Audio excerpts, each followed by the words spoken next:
प्रह्लादेनोदितं पुरा सर्वरक्षाकरं पुण्यं सर्वोपद्रवनाशनं स्वाहा। తన కుమారుని విష్ణు భక్తి విషయాలు వినేటప్పటికీ హిరణ్యకశిపునికి చెవులలో కత్తులు గుచ్చినట్లుగా అనిపించింది. రాక్షసరాజు ఒక్కసారిగా ఉలిక్కిపడ్డాడు. తోక తెచ్చిన పాములాగా, దెబ్బతిన్న సింహంలాగా భయంకరమైన కోపావేశంతో భగవగ మండిపోతున్నాడు. ప్రహ్లాదుడిని పిలిపించి ఇలా అన్నాడు, ఓరి అర్భక, నా ఆజ్ఞ లేకుండా ఆకాశంలో సూర్యుడు కూడా అతిగా ప్రకాశించడానికి హడలిపోతాడు. అలాగే వాయువు అన్ని కాలాలలోనూ అనుకూలంగా ఆనందం కలిగేలాగా వీచాలి తప్ప ప్రతికూలంగా వీచడానికి భయపడిపోతాడు. అగ్నిహోత్రుడు కూడా నా ప్రతాపం అనే అగ్ని ముందు మందంగా వెలగవలసిందే గాని దేదీప్యమానంగా దీపించడానికి సాహసించడు. కఠోరమైన నా ఆజ్ఞను కాదని యముడు కూడా ప్రాణికోటి ప్రాణాలు తీయడానికి కంపించిపోతాడు. దేవేంద్రుడికి కూడా నా ఎదుట తల ఎత్తే ధైర్యం లేదు. దేవతలైనా, కిన్నరులైనా, యక్షులైనా, పక్షులైనా, నాగులైనా, గంధర్వులైనా, విద్యాధరులైనా నేనంటే భయపడి పారిపోవాల్సిందే. అటువంటిది నీవు ఇంత లేవు, నేనంటే నీకు భయమే లేదు. దుర్మార్గుడా, ఇక్కడ నీకు దిక్కెవర్రా? ఎవరి అండ చూసుకుని ఇంత మిడిసిపడుతున్నావు? ఎవడి ధైర్యం చూసుకుని నాతో విరోధం పెట్టుకున్నావు అని రెచ్చిపోయి మాట్లాడుతున్నాడు హిరణ్యకశిపుడు బాలుడైన ప్రహ్లాదుడితో. అని కోపంతో పలికిన తండ్రిని తోచి కొడుకులు వినయంగా ఇలా అంటున్నాడు, బలయుతులకు దుర్బలులకు బలమెవ్వడు, నీకు నాకు బ్రహ్మాదులకు బలమెవ్వడు, ప్రాణులకును బలమెవ్వడు, అట్టి విభుడు బలము అసురేంద్ర. దానవేంద్ర, లోకంలో బలవంతులకు బలహీనులకు ఎవడు బలమో, నీకు నాకు బ్రహ్మాది దేవతలకు ఎవడు బలమో, సమస్త ప్రాణికోటికి ఎవడు బలమో ఆ పరాత్పరుడే నాకు బలం. తండ్రి, ఆ జనార్దనుడు జగత్పతి. కాలానుగుణంగా వివిధ రూపాలతో వివిధ పద్ధతులతో ఆ విరాన్మూర్తి విరాజిల్లుతుంటాడు. ఆ చతుర్భుజుడు తన సత్వల పరాక్రమాల ప్రభావంతో వినోదంగా విశ్వాన్ని సృష్టిస్తూ పోషిస్తూ లయం చేస్తూ ఉంటాడు. మదోన్మత్తమైన రాక్షస భావాన్ని విడిచిపెట్టు. నీకు భయపడి ఎవరూ నీ ఎదుట హితం పలకడం లేదు. నీ మనస్సుకు ప్రియమైనదే చెబుతున్నారు. లోకములన్నీయున్ గడియలోన జయించిన వాడవు, ఇంద్రియానీకము చిత్తము గెలువనేరవు, నిన్ను నిబద్ధు చేయు నీ భీకర శత్రువులారుర ప్రభిన్నుల చేసిన ప్రాణికోటిలో నీకు విరోధి లేడొకడు, నేర్పున చూడుము ధనవేశ్వర. ఓ ధనవేశ్వర, లోకాలన్నీ క్షణంలో జయించావు, కానీ నీలోని మనస్సును ఇంద్రియాలను గెలవలేకపోయావు. వాటి ముందు నీవు ఓడిపోయావు. కామ, క్రోధ, లోభ, మదము, మోహ, మద మాత్సర్యాలనే 6 శత్రువులు నిన్ను బందీలు చేశారు. ఆ భయంకర శత్రువులను జయించి నశింపజేసినట్లయితే ప్రాణికోటిలో నీకు విరోధి ఎవ్వడూ ఉండడు.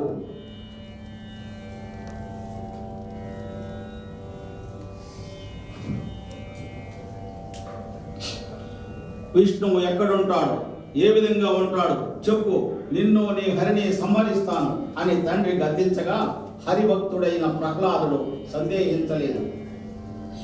ఇందుగలడందులేడని సందేహము వలదు, చక్రి సర్వోపగతుండెందెందు వెదకి చూచినం, అందందే కలడు దానవాగ్రణి. విన్ని ప్రదేశాలలోనూ ఉంటాడు. ఆ పద్మనాభుడు అన్ని పదార్థాలలోనూ ఉంటాడు. ఎక్కడెక్కడ వెతికితే అక్కడెక్కడ కనిపిస్తాడు. నా మాట నమ్ము అని నిర్భయంగా ప్రహ్లాదుడు హిరణ్యకశిపుడితో చెప్పాడు. అచ్యుతుడు అన్ని రూపాలలో ఉన్నాడు అని ప్రహ్లాదుడు వాదించడం, శ్రీహరి ఎక్కడా లేడు అని హిరణ్యకశిపుడు గద్దించాడు. ఒకరికొకరు తగ్గడం లేదు. పట్టుదలలు పెరిగిపోయాయి. తండ్రి కొడుకును దారుణంగా బెదిరిస్తున్నాడు, గర్జిస్తున్నాడు. ఆ సమయంలో హిరణ్యకశిపుడు ఇలా హూంకరించాడు, డింబక సర్వస్థలములన్ అంబోరుహ నేత్రుడుండుననుచు మిగుల సంరంభమున పలికెదవు, ఈ స్తంభమున చూపగలవే చక్రిన్ గిక్రిన్. క్లైమాక్స్కి వచ్చేశాడు. ఓరి డింబక, ఆ హరి అన్ని చోట్ల అన్నింట్లోనూ ఉన్నాడని గొప్పగా గొంతు చించుకుంటున్నావే, అయితే ఈ స్తంభంలో చూపగలవా నీ చక్రిని గిక్రిని అని ఒక స్తంభాన్ని చూపెట్టాడు. ఈ స్తంభంలో చక్రిని చూపకపోతే నీ తల తుంచి వేస్తాను, అప్పుడు నిన్ను రక్షించడానికి ఆ అంబుజాక్షుడు వచ్చి అడ్డుపడతాడా? నాకు అడ్డు రాగలిగినంతటి శక్తిమంతుడా వాడు అని తండ్రి పెద్దగా గద్దించినప్పుడు భక్తవత్సలని భక్తుడైన ప్రహ్లాదుడు ఇలా అన్నాడు. అంబోజాసనుడాదిగాగ తృణ పర్యంతంబ విశ్వాత్ముడై సంభావంబునందు ప్రౌఢ విపుల స్తంభమునందుండడే స్తంభాంతర్గతుడయ్యునుండుటకునన్ ఏ సందేహము లేదు. నిర్దంబత్వంబున నేడుగానపడున్ ప్రత్యక్ష స్వరూపంబునన్. పరంధాముడు బ్రహ్మ దగ్గర నుంచి గడ్డి పరక దాకా అన్ని వస్తువులలోనూ సమస్త ప్రపంచంలో నిండి ఉన్నాడు. అటువంటప్పుడు ఇంత పెద్ద స్తంభంలో ఎందుకున్నాడు? తండ్రి, ఈ స్తంభంలో సర్వేశ్వరుడు ఉన్నాడు అనడానికి ఎటువంటి అనుమానం లేదు. నిస్సందేహంగా ఉన్నాడు. కావాలంటే ఇప్పుడు పరమాత్మ ప్రత్యక్షంగా కనిపిస్తాడు కూడా అని పలికేసరికి హిరణ్యకశిపుడు ఒక్కసారిగా వికటాట్టహాసం చేసి శివాలను లేచి సింహాసనం దిగి పరుగున వచ్చి వరలో ఉన్న ఖడ్గాన్ని లాగి జడిపించి భక్త శేఖరుడైన ప్రహ్లాదుని భయపెడుతూ ధిక్కరించి ఇలా గర్జించాడు. డింబక, మూర్ఖ, వినరా, విష్ణువును గొప్పగా విశ్వాత్మకుడని అంటున్నావు, అయితే ఇందులో ఉన్నాడా అని మదోన్మత్తుడై ఆవేశంతో అసుర చక్రవర్తి హిరణ్యకశిపుడు అరచేతితో భయంకరమైన కాంతులు వెదజల్లుతూ జీవకోటికి చూడ శక్యం కాకుండా శ్రీ నరసింహస్వామి ఆవిర్భావానికి సంబరపడుతున్న ఆ స్తంభాన్ని బలంగా కొట్టాడు. ఆ దెబ్బకు ఆ మహాస్తంభం ఫెళఫెళమని భయంకరమైన ధ్వనులు చేసింది. అందులో నుంచి దేదీప్యమైన దివ్య తేజస్సుతో నరసింహదేవుడు ఆవిర్భవించాడు. ఆ నరసింహస్వామి సింహ గర్జన చేశాడు. ఆ శబ్దానికి కుముదము, సుప్రతీకము, వామనము, ఐరావణము, సార్వభౌము మొదలైన దిగ్గజాల చెవులు పగిలిపోతున్నాయి. ఆ స్వామి తెల్లని దేహం వెండి కొండలాగా ప్రకాశిస్తూ చూడ సత్యంగాని విశేష కాంతితో వెలుగుతూ ఉంది. ఆ శరీర కాంతులు శత్రువులైన రాక్షసుల గర్వాంధకారాన్ని చీల్చివేస్తున్నాయి. ఆ నరసింహస్వామి ఆకారం ప్రహ్లాదుడికి సంతోష కారణంగా ఉంది, హిరణ్యకశిపునికి సంతాప కారణంగా ఉంది. ఆ నరకేసరి అంతరంగం కరుణా రసంతోనూ బహిరంగం వీర రసంతోనూ విరాజిల్లుతున్నాయి. ఇప్పుడు ఈ విధంగా సభా స్తంభం మధ్య నుంచి ఆవిర్భవించిన అద్భుతమైన దృశ్యం చూచి హిరణ్యకశిపుడు నిశ్చేష్టుడయ్యా అనుకుంటున్నాడు.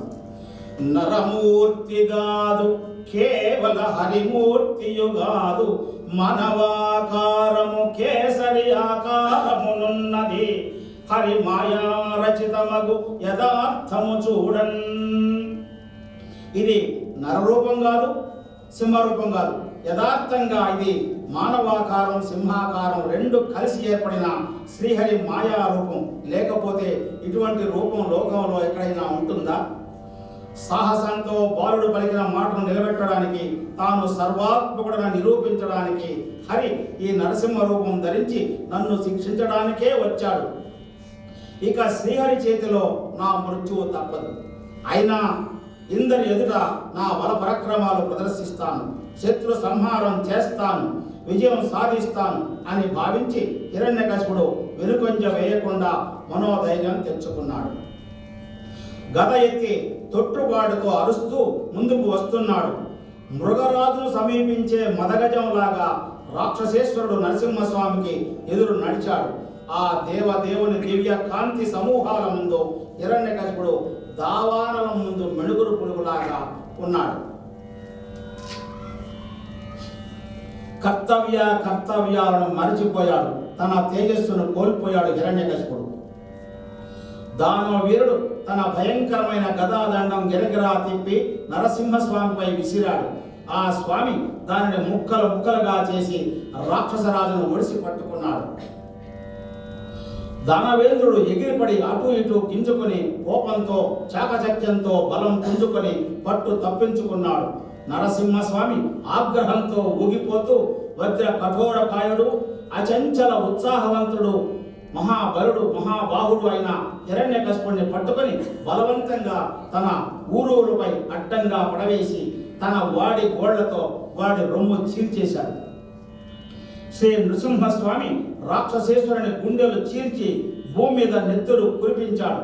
ఆ రాక్షసుని కఠోర రక్త నాణాలు తుత్తిరియలుగా తుంచివేశాడు. అతని కఠినమైన వక్షస్థలమును పగలగొట్టాడు. నిశాచరుని కండరాలను ముక్కలుగా ఖండించాడు. వాడి నెత్తురు ప్రేవులు లాగి తన కంఠంలో మాలికలుగా వేసుకున్నాడు. దుష్టాత్ముని ఈ విధంగా ఉత్సాహంతో చంపి నరసింహస్వామి నఖ ప్రభలతో ప్రచండంగా ప్రకాశిస్తున్నాడు. ఈ విధంగా కేవలం నరరూపము కేవలం మృగరూపము కానటువంటి నరసింహ రూపంతో రాత్రి పగలు కాని సంధ్యా సమయంలో గృహమునకు లోపల వెలుపలు కాని ద్వార మధ్యంలో ఆకాశము భూమి కానటువంటి ఊరువుల మధ్య ప్రదేశంలో ప్రాణ సహితాలు ప్రాణరహితాలు కానటువంటి గ్రోళ్లతో బ్రహ్మ ఇచ్చిన వరానికి భంగం లేకుండగా ముల్లోకాలకు గుండె గాలమైన రాక్షసరాజు నరసింహస్వామి వధించాడు. అప్పుడు తపస్సు చేశాడు కదా, ఆ కోరికలన్నీ కోరాడు. చెప్పే కదా 21 కోరికలు కలిసి వరం కోరాడు. ఆ వరానికి భంగం లేకుండా వాడిని చంపేశాడు. ఈ విధంగా రాక్షస సంహారం పూర్తి చేసి రణం చాలించాడు. కానీ ఆ ఉగ్ర నరసింహస్వామికి ఆగ్రహం తగ్గలేదు. ఆ చూపులు ఇంకా భయం కలిగిస్తున్నాయి. కరాళ వదనంతో ఊగిపోతున్నాడు. ఇతరులు తనను చూడడానికి కానీ పలకరించడానికి కానీ భయభ్రాంతులై తత్తరపడుతుండగా నృసింహస్వామి ఆ సభా భవనంలోని సింహాసనంపై ఆసీనుడయ్యాడు. అప్పుడు దేవతలందరూ ఎవరికి వారు స్వామిని వివిధ రీతులుగా స్తుతించి, ఇప్పుడు మీ అందరికీ ఇచ్చాను కదా, అది ఒకసారి మనందరం చదువుకుందాం. నేను చెప్తాను, మీరు పలకండి 3 సార్లు. నరసింహ మృత్యుంజయ స్తోత్రం. ఉగ్రం వీరం మహావిష్ణుం జ్వలంతం సర్వతోముఖం నృసింహం భీషణం భద్రం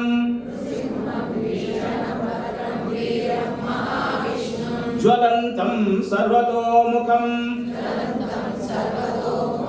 నృసింహం భీషణం భద్రం మృత్యోర్మృత్యుం నమామ్యహం ఉగ్రం వీరం మహావిష్ణుం జ్వలంతం సర్వతోముఖం నృసింహం భీషణం భద్రం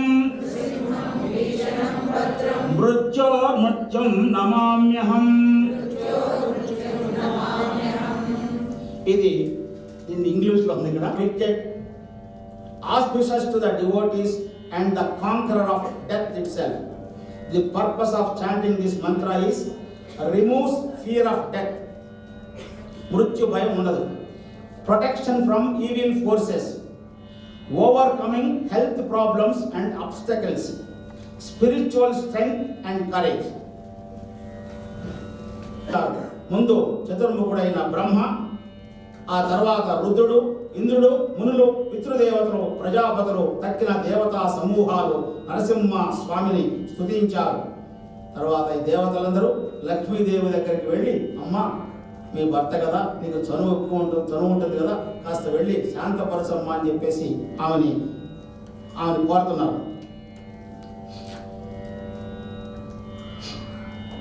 హరికిన్ పట్టపు దేవివి హరి సేవా నిపుణమతివి హరిగతివి సదా హరిరతివి నీవు చని నరహరి రోషమున్ డింపబొమ్మ హరివర మధ్య. ఈ హరి అనే పదానికి చాలా అర్థాలు ఉంటాయండి. హరి అంటే శ్రీహరి, హరి అంటే కోతి, హరి అంటే సింహం, ఇలా రకరకాల చాలా అర్థాలు ఉంటాయి. ఓ లక్ష్మీదేవి, నువ్వు సాక్షాత్తు శ్రీ మహావిష్ణువుకి పట్టపురాణివి. ఆ శేషసాయి సేవ చేయడంలో మిక్కిలి నేర్పరివి. నారాయణుడే అండగా పొందిన నీవు నిత్యం శ్రీహరి ఎడల ప్రీతితో వెలుగుతుంటావు. సింహం వలె చిక్కని సన్నని నడుము గల ఓ చక్కని తల్లి, నీ వల్లే అవుతుంది, నరసింహుని శాంతపరచు. అప్పుడు లక్ష్మీదేవి వెళ్ళింది, ఆయన రూపం చూసింది. ఆమె కూడా భయపడి లక్ష్మీదేవి కూడా నరసింహస్వామి రూపం చూసి స్వామి శాంతించిన తర్వాతే సమీపిస్తాను అనుకుని ఆమె వెనకడిగేసింది. ఆమె మనోభావం గ్రహించాడు బ్రహ్మ. ఇక ఆ దేవదేవుని కోపం తగ్గించడం ఎవరికీ సాధ్యం కాదని, ఇందుకు ప్రహ్లాదుడే సమర్థుడని తలంచి వారిని పిలిచి ఇలా అన్నాడు: నాయనా ప్రహ్లాద, నీ తండ్రి కారణంగా చక్రి తీవ్ర రోషంతో ఉన్నాడు. ఎంతకు ఆ ఉగ్ర రూపం ఉపసంహరించుకొని శాంతించడం లేదు. మెల్లగా వెళ్ళి నీవే స్వామిని చల్లబరుచు తండ్రి అని పద్మ సంభవుడు అనగానే పరమ భక్త శిఖామణి అయిన ప్రహ్లాదుడు అలాగేనని వినయంగా కరకమలాలు ముగిలించి మెల్లగా నరసింహస్వామిని సమీపించాడు.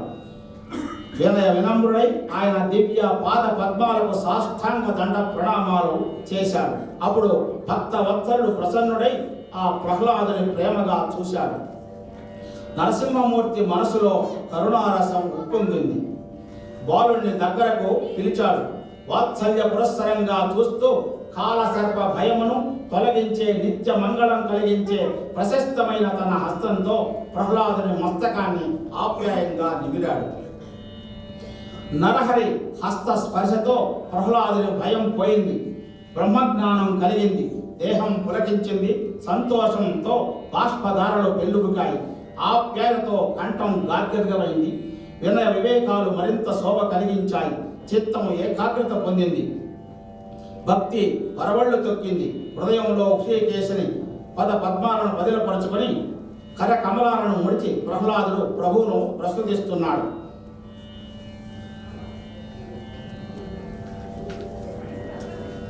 ప్రహ్లాదుడు ఆయన ఆ భీకరాకారం చూసి ఆయన భయపడలేదు. చెప్తున్నాడు: ఖరదంష్ట్రా భృకుటీ సటానఖయున్ ఉగ్రధ్వానయున్ రక్తకేసరయున్ దీర్ఘతరాంత్రమాలికయు భాస్వన్నేత్రయున్నైన నీ నరసింహాకృతి చూచినే బెరవ పూర్ణ క్రూర దుర్వార దుర్భర సంసార దవాగ్నికిన్ వెరుతూ నీ పదాశ్రయం చేయవే. స్వామి, భయంకరమైన కోరలు, కనుబొమలు, జడలు, గోళ్ళు, నీ భీకర ధ్వనులు, రక్తరంజిత కేసరాలు, అగ్ని నేత్రాలు, నీ మెడలోని ప్రేగుల దండలు, వీటన్నిటితో ఉన్న నీ ఉగ్ర నరసింహ రూపం చూచి నేను ఎంత మాత్రం భయపడటం లేదు. కానీ భయంకరమైనది, భరింపరానిది, క్రూరమైనది, నికృష్టమైనది నా సంసార దావాగ్ని చూచి మాత్రం నేను వణికిపోతున్నాను. కరుణించి నీ చరణ సన్నిధిలో నాకు శరణు ప్రసాదించు.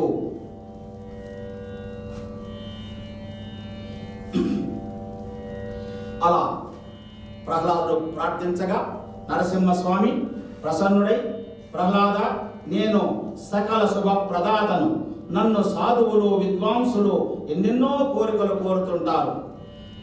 వత్స, నువ్వు ఏదైనా కోరుకో, తప్పకుండా ఇస్తాను అని ప్రహ్లాదుడు కోరికలను జయించాడా లేదా అని పరీక్షించడం కోసం సెలవిచ్చాడు. అయితే ప్రహ్లాదుడు జితేంద్రియుడు అగ్రగణ్యుడు కాబట్టి భక్తి యోగానికి కోరికలు ఆటంకమని నిశ్చయించుకొని స్వామితో ఇలా పలికాడు: స్వామి, నాకు వరాలు ఇస్తానని పరీక్షిస్తున్నావా? తండ్రి, నాకు ఏ కోరిక లేదు. అయినా నీవు నాకు వరప్రదానం చెయ్యాలనుకుంటే కామములంటే కోరికలు లేని, వృద్ధి పొందని వరములను ప్రయతో ప్రసాదించు అని ప్రహ్లాదుడు భక్తి ప్రణవపూర్వకంగా నమస్కరించాడు. నరహరి ఇలా పలికాడు: ప్రహ్లాద, నీ వంటి జ్ఞాన సంపన్నులు ఎటువంటి కోరిక కోరరు. అయినా కూడా నీవు దానవనాథుడవై మన్వంతర కాలం సకల భోగాలు అనుభవించు. మన్వంతర కాలం అంటే నేను నెట్లో చూశానండి, 71 మహాయుగాలు. మన ఊహకు అందవు. 30,67,20,000 సంవత్సరాలు, 71 మహాయుగాలు. ఒక యుగం అంటే, ఒక మహాయుగం అంటే ఒక కృతయుగం, తర్వాత త్రేతాయుగం, ద్వాపరం, కలియుగం, అలాంటివి 71. సరే, ఆ లెక్కలు మనకి ఎందుకు లేండి, మనం 100 ఏళ్ళు బతికితే సార్.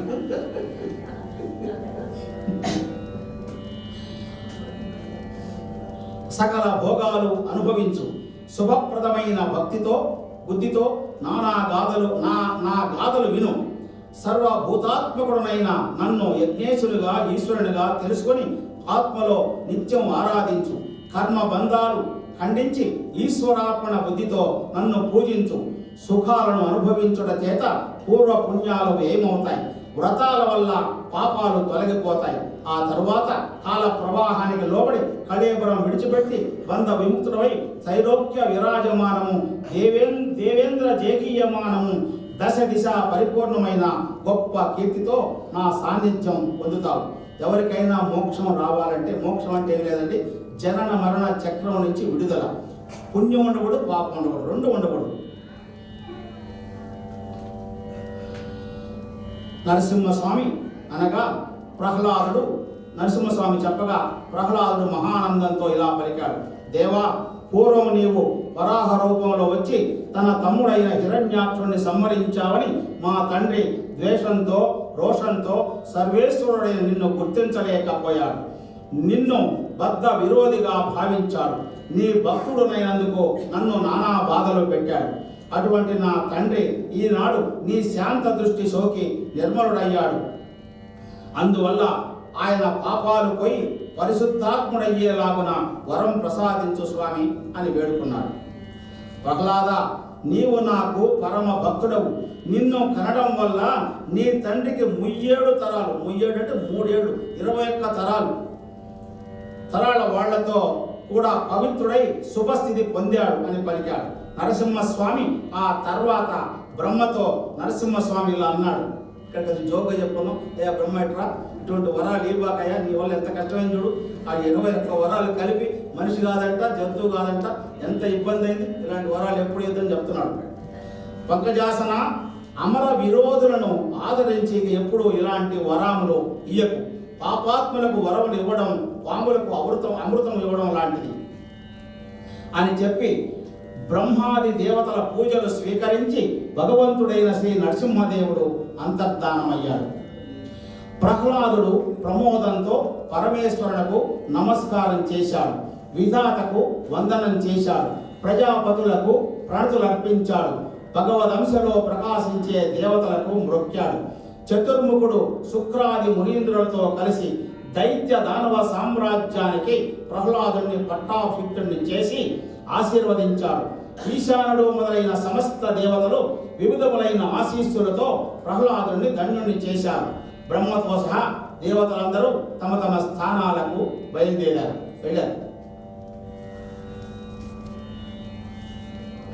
కోరుకొని వచ్చి వింటున్నారు కదా, దానికి ఏమైనా ఉపయోగం ఉందా అంటే ఇక్కడ నారద మహర్షి చెప్తున్నాడు. శ్రీరమణీయమైన నరసింహ విహారము, ఇంద్రశత్రు సంహారము, పుణ్య భాగవతుడైన నిశాచరనాథ పుత్ర సంచారము, ఎవడైన సువిచారత విన్న పఠించిన శుభాకారము తోడ ఏ భయము గల్గని లోకము జందు భూపరా. ఓ ధర్మరాజా, శుభకరమైన ఈ శ్రీ నృసింహ స్వామి విహారము, హిరణ్యకశిపుడి సంహారము, పుణ్యమూర్తి అయిన భక్తుడైన భగవన్ ప్రహ్లాదుని సంచారము మంచి మనస్సుతో విన్నా చదివినా ఏ భయము కలగని పుణ్య లోకాలకు మానవుడు చేరుకుంటాడు అని నారద మహర్షి పలికాడు. శుభం భూయా. ఇది ఎక్కడ బోర్ కొట్టలేదనుకుంటున్నాను.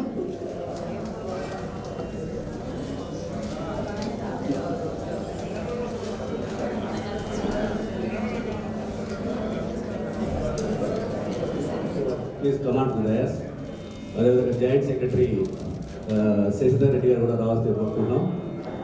ఎక్స్ ప్రెసిడెంట్ రమణగుప్తా గారు, మన 198 సాంసరావు గారు కూడా please come on to the dais. Please 189 Bhaskar గారు please come on to the dais. And అదేవిధంగా వెంకటేశ్వర గారు please come on to the dais. Hello, please come. అందరూ భోజనాలు ఉన్నాయండి, కార్యక్రమాలు. భోజనాలు అయిన తర్వాత ఈ కార్యక్రమం గురుగారిని సన్మానించుకొని గురుగారు అవుతారు. ఇంత ప్రవచనం చెప్పిన తర్వాత గురువుగారు అవ్వకపోతే అది ఏమవుతారు? గురువే అవుతారు ఖచ్చితంగా. సార్ ఎవరు సార్ వాకింగ్లో గురువు గారు కొంత అభ్యసించాడు, అందుకని వాళ్ళకి సంబంధించిన అందరూ ప్లీజ్ కమాండ్ దయాస్. కృష్ణ గారు ప్లీజ్ కమాండ్ దయాస్. శ్రీకాంత్ సరే, మన కోటేశ్వర గారు బాగా తొందరపడతారండి, కానీ ఆయన ముందుగా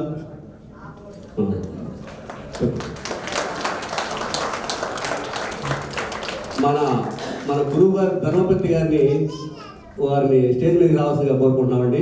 ప్లీజ్ అమ్మ తీసుకురామ్మా. ఒక అమ్మాయి తీసుకొచ్చింది. కోటేశ్వర గారు బాగా తొందరపడి బాగా ముందు సన్న చెప్పాలనుకున్నావా? మా ఆవిడ ఇక్కడ ఉంది కాబట్టి చెప్తున్నానండి. నేను మామూలుగా టైగర్ అంటే ఎవరు నమ్మడం లేదు. నేను మా ఇంట్లో టైగర్, కాకపోతే పులి మీద దుర్గాదేవి స్వారీ చేస్తూ ఉంటుంది. మా ఆవిడ సిట్ అంటే సిట్, స్టాండ్ అంటే స్టాండ్, కావాలంటే అడగండి, ఇక్కడే ఉంది.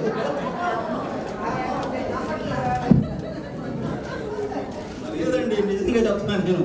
అందుకే మా జీవితం సాఫీగా ఇప్పుడు 79లో పెళ్ళేది మాకు. ఇప్పుడు దాకా ఇంత సాఫీగా నడిచిపోయిందంటే కేవలం ఆమె ఎలా చెప్తారో నేను వినడమే దానికి కారణం. అదృష్టవంతులు. ఈ మధ్య ట్యూషన్స్ కూడా బాగా చెప్తున్నారండి.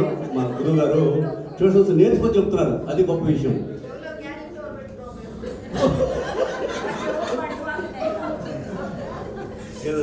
ఎలాగూ ఈ కావ్యంలో, ఈ ప్రహ్లాద చరిత్రలో శృంగారం, హాస్యం లేదు కాబట్టి కాసేపు నవ్వుకుంటే తప్పలేదు.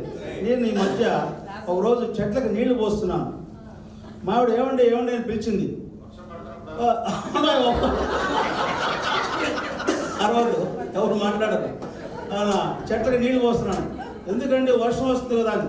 నేను నువ్వు అనుకున్నాను తెలివి తక్కువని కాదు, గొడుగేసుకునే పోతున్నా అని చెప్పాను. చాలా చక్కగా చమత్కరిస్తారండి మన రెడ్డి గారు. ఎటువంటిదంటే అసలు మా కింద పార్క్లో వాళ్ళు వాకింగ్ చేసినటువంటిదండి. మొత్తం అంతా ఫన్ క్లబ్ లాగా చాలా బాగా ఎంజాయ్ చేస్తారు వాకింగ్ చేస్తూ కూడా. సో భార్యాభర్తలకు భగవంతుడు నరసింహుడు బాగా ఆస్వాదించాలని కోరుకుంటూ, ఇప్పుడు మన secretary Radhakrishna and ex president మన రామగుప్తా గారు కూడా సార్ వెంకటేశ్వర గారు మాట్లాడాలనుకుంటున్నాడు.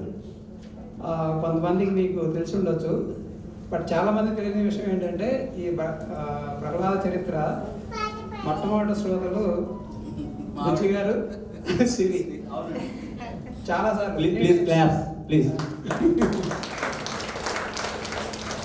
అలాగే ఏదైతే భాగవతం మేము యాక్చువల్గా వాకింగ్ చేసిన తర్వాత ఓపెన్ జిమ్లో ఎక్సర్సైజ్ చేసిన తర్వాత పద్యపట్నం చేస్తారన్నమాట. మినిమం 5 పద్యాలు ఉంటాయి. ఒకసారి అయితే 22 పద్యాలు చెప్పారు. సో వాటికి ఫస్ట్ శ్రోత బుజ్జి గారు, ఆ తర్వాత మేము అనమాట. ఆ ధైర్యంతోనే నేను ఇక్కడ మీ ముందు నిలబడ్డాను.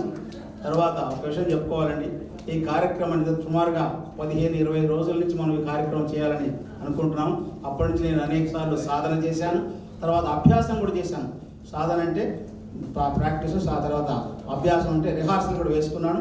తర్వాత మొన్న ఇక్కడ క్లబ్ హౌస్ ముందు కొంతమంది మాతృశ్రీ కూడా ఉన్నారు. వాళ్ళు వేసినప్పుడు కొంచెం చెప్పారు, నేను ఇంకా పెద్దగా ఉంది. వాళ్ళు అన్నారు, ముందు ప్రహ్లాదుడు పుట్టిన దగ్గర నుంచి తీసుకోవాలి బాబు, నువ్వు అనవసరంగా ముందు నుంచి హిరణ్యగర్భుడి ఆ యొక్క తపస్సు చేయడం, ఆ వరాలు అవన్నీ కూడా పద్యాలు ఉన్నాయి, చాలా బాగుంటాయి. దివిజాది కవిరోధి గని మృక్కట్ట. నిజంగా అది మాకేందంటే మాకు ఒక బలహీనత ఉంటుంది, పద్యాలు చూస్తే మేము ఆగలేము, చెప్తూ పోతుంటాం. అందుకే మా పరిస్థితి ఏంటంటే వనము స్నానమాడ వర్షము రావాలి కానీ ఎన్ని చెంబులైన ఏం ప్రయోజనం. కొన్ని పద్యాలు చెప్తే కానీ మాకు ఆ సంతృప్తి ఉండదు. అయినా కూడా తగ్గించుకొని చేసాం. తర్వాత ముఖ్యంగా చెప్పదలుచుకుందండి, ఈ కాలనీలో చాలామంది పేర్లు చెప్తే ఇక మీకు అరగంట సరిపోతుంది. ఎంతోమంది నాకు ఈ కార్యక్రమం ఈ విధంగా రావడానికి సహాయ సహకారాలు అందించారు. వారందరికీ సభాముఖంగా నేను ధన్యవాదాలు తెలియజేస్తున్నాను.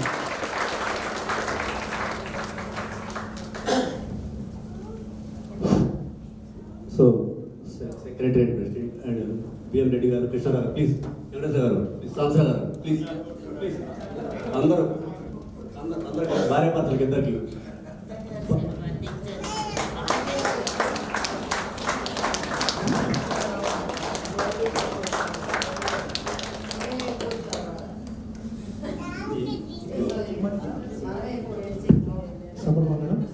అయితే రఘురాముడి గారి గురించి మీకు ఎవరు చెప్పాల్సిన అవసరం లేదు, అందరికీ గురించి తెలుసు.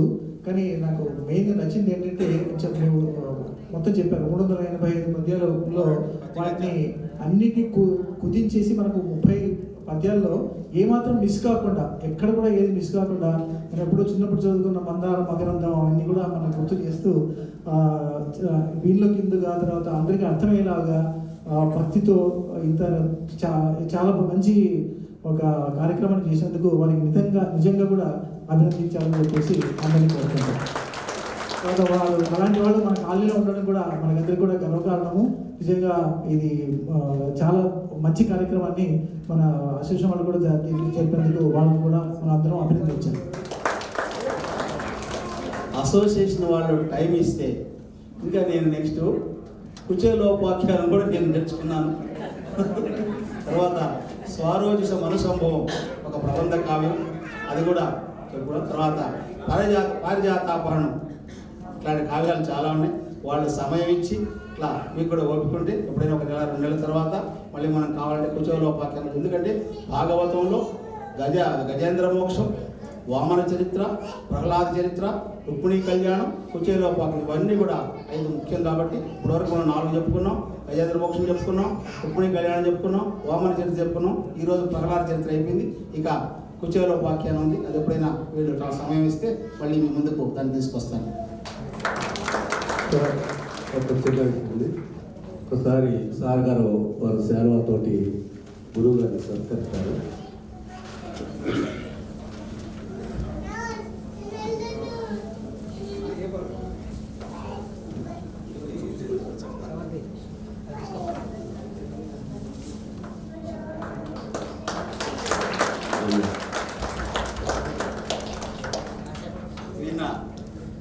He came all the way from Maulali.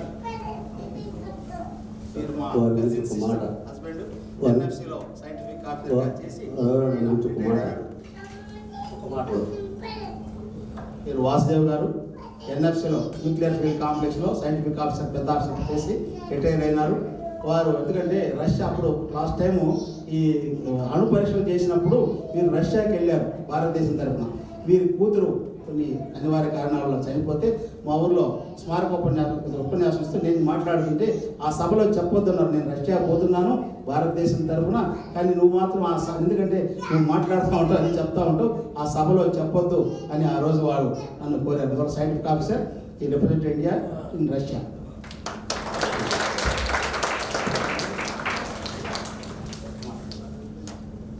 ఎక్కువగా ఉపన్యాసాలు చెప్తూ మీ అందరి ప్రేమ అంటే చాలు, మళ్ళీ నేను పొగడాల్సిన అవసరం లేదు. అందువల్ల క్లుప్తంగా కానీ సంక్షిప్తంగా చెప్పుకొని మనందరం భోజనాలకు వెళ్తాం.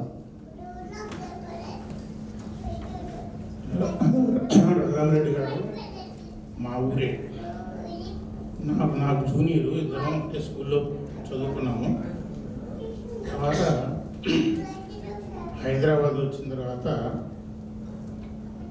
మొట్టమొదట ఒక హోటల్లో వర్క్ చేశారు, సిద్ధార్థ హోటల్ నాంపల్లి. అక్కడి నుంచి ఈ స్టేజ్కి చాలా కష్టపడి చాలా పైకి వచ్చారు. సో అంత కష్టం మీద అప్పటి నుంచి ఈ స్టేజ్ వరకు వచ్చారంటే చాలా కష్టపడ్డారు జీవితంలో. అన్నట్టు ఆవిడ సహాయ సహకారాలను అందించింది. సో ఇక మీద కూడా వాళ్ళు ఆయురారోగ్య ఐశ్వర్యాలతో కాలం సంతోషంగా ఉండాలని కోరుకుంటూ కోటేశ్వర గారు ఒక మాట. తక్కువ మాట్లాడంటే సభకు వందనములు. ఇక్కడికి హాజరైన కళాభిమానులు, సాహిత్యాభిమానులు, సంగీతాభిమానులు, కళా దర్శకులు, మిగతా అభిమానులు అందరికీ శుభాకాంక్షలు, శుభాభినందనలు. తర్వాత భాగవతోత్తముడు రఘురామరెడ్డి గారికి శుభాకాంక్షలు, శుభాభినందనలు తెలియజేస్తున్నారు. ఈ కళలకు కాడాచి నెల్లూరు ప్రాంతం వాసులు, కళాభిమానులు, సాహిత్యాభిమానులు, సంగీతాభిమానులు అని సగర్వంగా ఆయన చెప్పుకోవచ్చు, మేము కూడా చెప్పుకుంటాము. తర్వాత ఇలా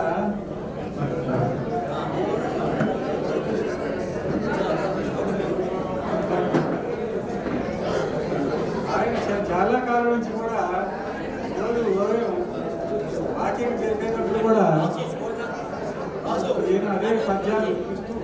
హలో ఏమంటే భోజన కార్యక్రమాలు ఉన్నాయండి, భోజనం చేశారండి ప్లీజ్. అన్నా రాన్నారాడన్నా ఏమంటే భోజనం చేస్తే శాంతి జరుగుతుంది. ధన్యవాదాలండి. ఇక ఇంతటితో ఈ సభ ఇంతటితో బిఎన్ రెడ్డి గారితో ముగిద్దాం. ఒక మాటలో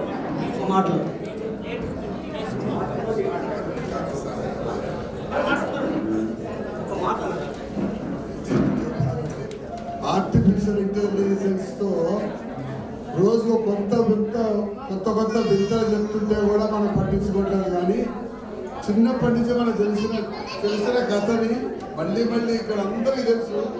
దాన్ని ఎంతో ఇంట్రెస్ట్గా కలిగి మనం ఇలా దూరదర్శనం చూసేటప్పుడు కథలా లేకుండా కేవలం పచ్చ రూపంలో ఇంతసేపు గంటం బాగు అరిక బిగించి పెట్టారంటే ఇట్స్ రియలీ గ్రేట్.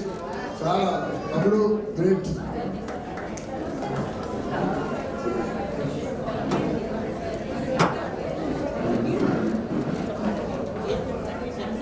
హలో ఏమంటే కంక్లూజన్ సత్యం శ్రీరామ్ గారి మిసెస్ ఇందు ఒకసారి వచ్చి ఆ పాట పాడవలసింది కోరుకుంటున్నామండి. లాస్ట్ కంక్లూజన్ ఈలోపు ఒక మాటలో. నా పేరు కృష్ణమోహన్ అండి, రిటైర్డ్ హెడ్ మాస్టర్. నాన్ ఋషికి పుట్టే కావ్యం, ఋషి కాకపోతే కావ్యాన్ని రాయలేదు. నా గంధర్వ స్వరూపతులు, గంధర్వ రూపం లేకపోతే అందంగా ఉండలేదు. నా విష్ణువు భూమిపతికి, విష్ణువు అంశ లేకపోతే ఒక యజమాని కాదు. ఈ మూడు ఒకలో ఉండడం అనేది చాలా గొప్ప విశేషం. సో ఈయన కావ్యం ఉంది, అందం ఉంది, ప్లస్ మంచి యజమాని కూడా అయ్యారు. కాబట్టి మీరు దక్షిణ శ్రీస్వామి ఒక్కడిగా ఆరోగ్యం కానీ మనస్ఫూర్తిగా కోరుకుంటారు. మన్నార మకరంద అనే పద్యము పారిజాత వృక్షం. అది మొత్తం భాగవతంలోనే ఒక అందమైన పద్యం ఏదన్నా ఉంది అంటే అదే. అది నేను గురువు గారు తప్పుడుంటే నన్ను క్షమించాలి, చిన్న ప్రయత్నం.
చక్కగా పాడి అందులో సందర్భానుసారంగా వచ్చిన ఈ పాట మనందరికీ వినిపించిన ఇందుకి అభినందన తెలుపుకుంటూ ఇందు సో అందరూ భోజనానికి వెళ్ళవలసింది కోరుకుంటున్నాను. ధన్యవాదాలు.